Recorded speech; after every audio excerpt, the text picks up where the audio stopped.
సొంత జిల్లాలో రైతులు ఆత్మహత్య చేసుకుంటే సీఎం విమర్శించకపోవడం దారుణమని మాజీ విప్ జగ్గారెడ్డి అన్నారు. రైతులకు తెరాస ప్రభుత్వం చులకనగా చూస్తుందని ఆయన ఆరోపించారు.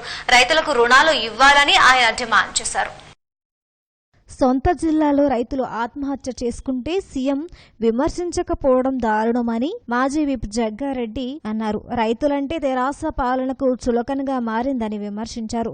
రైతులకు రుణాలు ఇవ్వాలని డిమాండ్ చేస్తూ సంగారెడ్డి జిల్లా ఎస్బీ ఎదుట ధర్నా నిర్వహించారు. ఈ ధర్నాలో ఆయన మాట్లాడారు. ఈ సందర్భంగా జిల్లా జాయింట్ కలెక్టర్లు అధికారులు తొత్తులుగా పనిచేస్తున్నారని ఆరోపించారు. రైతులకు రుణాలు ఇవ్వకుంటే ఆందోళన ఉధృతం చేస్తామంటూ హెచ్చరించారు. ఆయన ఈ కార్యక్రమంలో మాజీ మంత్రులు గీతారెడ్డి, సునీత లక్ష్మారెడ్డి, కాంగ్రెస్ పార్టీ నాయకులు, కార్యకర్తలు తరలివచ్చారు. తప్పనిసరిగా నేను ఈ రోడ్డు మీద సంగారెడ్డి రోడ్డు ఎస్బీఐ బ్యాంకు ముందు నిలబడి చెప్తున్నాను. 2019లో వచ్చే గవర్నమెంట్ కాంగ్రెస్ గవర్నమెంట్ అని చెప్పి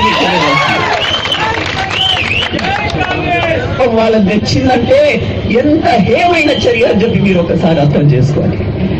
ఈ రైతులు ఇప్పుడు ఏమనకపోవచ్చు, కానీ ఓటేసే సమయం వచ్చిందంటే ఓటు దెబ్బ ఎట్లుంటుందో అప్పుడు ఎక్కడికి మారిపోతారో వీళ్ళు అని చెప్పి నేను అడుగుతా ఉన్నాను. మరి ఈ విధంగా రైతులకు న్యాయంగా మిర్చి రైతులు, ఖమ్మంలో మిర్చి రైతులు ధర్నా చేస్తే గిట్టుబాటు ధర లేదు, మద్దతు ధర లేదు మాకు అని చెప్పి వాళ్ళకు బేడీలు వేసిన సిగ్గుచేటు చర్య చరిత్రలో ఒక జైలు కలెక్టర్ ప్రవర్తించాయా?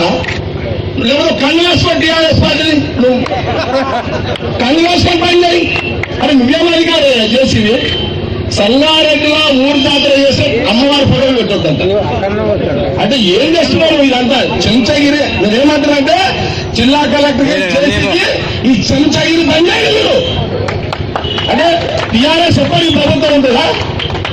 మా ప్రభుత్వం వచ్చిన రోజు మీరు మీ సంగతి అంతా చూసుకుంటున్నారా మీరు అధికారులందరూ?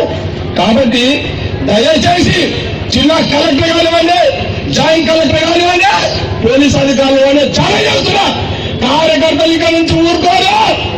తప్పకుండా మీరు మా జోలికి వస్తే తప్పకుండా మీ జోలికి వస్తాము, మీ అంతా చేస్తామని తెలియజేస్తూ నచ్చిన మగోడు ఎవరైనా అంటే జగ్గారెడ్డి. అది ఏం నచ్చినా నా కాంగ్రెస్ ప్రభుత్వము, నా ప్రభుత్వము